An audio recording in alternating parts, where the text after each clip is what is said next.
development could continue, starting with this.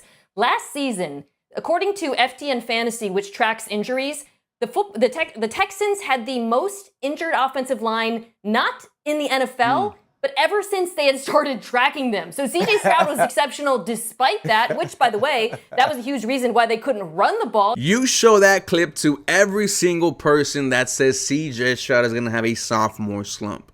The amount of injuries that this offensive line sustained last year was insane.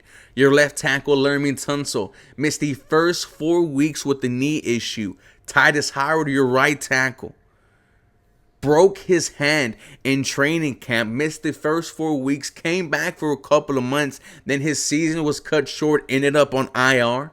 Your left guard, Kenyon Green, you lost him in the final week of training camp. Your center, Juice Scruggs, missed the first 8 weeks of the season with a hamstring issue.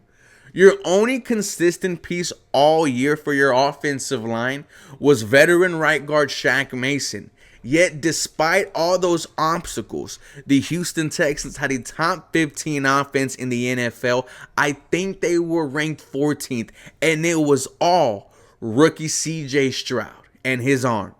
There was no help from this running game. It was non-existent. The first 8 weeks of the season, Devin Singletary had to save it. He had the Houston Texans only 3 100-yard performances all year, and all 3 of those 100-yard performances were victories. Devin Singletary is now gone. You have a new starting running back. His name is Joe Mixon, and I think he is going to have 1,000 yards. What I mean by that, ladies and gentlemen, is we have yet to see the full potential of this Houston Texan offense. And knock on wood, if this O-line stays healthy, this is going to be one of the most dangerous units in the NFL. So I'm going to give you who I think is going to be the Houston Texans starting offensive line.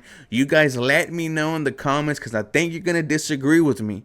With that being said, this is the 713 Houston Sportcast. My name is Ruben Calvillo. I drop daily Houston Texans content, so follow me on Twitter, Instagram, TikTok. If you want to be in my Houston Texans Discord, let me know in the comments down below, and I will personally send you the invite. With that being said, ladies and gentlemen, just once again, have a real blessed weekend, and thank you so much for watching today's episode. Now, your left tackle is the Pro Bowler Laremy Tunsil, and I know some fans feel some type of way about LT. They hate his false starts. Now, his false starts have gone down by the year. I think we still have some PTSD from when he led the league his first year in Houston. But this is one of the best left tackles in the league, ladies and gentlemen. A multiple-time Pro Bowler, like I said, and is still looking for his first All-Pro nod. I definitely think he gets it this year with the success that the Houston Texans are going to have. I love me some Laremy Tunsil. Your left guard, this is where it might get controversial. Now, some fans are going to say Jared Patterson should get the nod. Started for you at center, then had to move to you at guard with the constant injuries that this O-line sustained, and looked good at center, looked good at guard, your late round draft selection from Notre Dame. However, I am not giving up on third-year first-round pick Kenyon Green. Now, the first-round pick is probably what gives him the nod in this battle headed into training camp, because you definitely don't want to give up on one of your first-round selections. With that being said, when you look at Kenyon Green and his body transformation, it looks like he shedded off the baby fat. These photos are from his time at OTA, so these are recent. If Kenyon Green figures it out, if these year 3 guys figure it out, not just Kenyon Green, Dameon Pierce, who got some praise from D'Amico Ryans recently, if Jalen Petrie figures it out, this Houston Texans team is going to be complete, ladies and gentlemen. So I am definitely not giving up on Kenyon Green, but I could understand why some fans say give the nod to Jared Patterson. Your center is Juice Scruggs. No surprise there. And I think Juice Scruggs is going to be a captain sooner rather than later. There was some photos of him and CJ Stroud working on handoffs. This is your starting center. No surprise there whatsoever. I'm excited for year 2 of Juice Scruggs.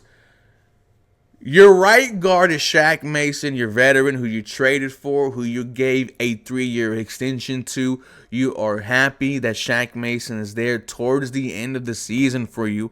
Might have been one of your best, if not the best, offensive linemen. Your right tackle, it's going to be Titus Howard.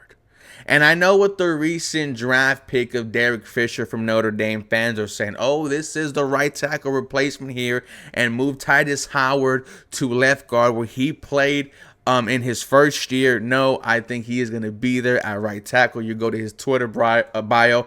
It says right tackle only for the Houston Texans. At right tackle, Titus Howard is very good, guys. That is why he got that big 3-year extension. I wish he would have been there at OTAs, but I am excited for a healthy year of Titus Howard. With that being said, ladies and gentlemen, let me know if I got any of these wrong. I am going Laramie Tunsil left tackle, Kenyon Green left guard, Juice Scruggs center, Shaq Mason right guard, Titus Howard right tackle. I need to see these guys play one game together. We need to see the full potential of this Houston Texan offense. Let me know what you guys think in the comments down below. Go Houston Texans. Y'all have a very blessed day.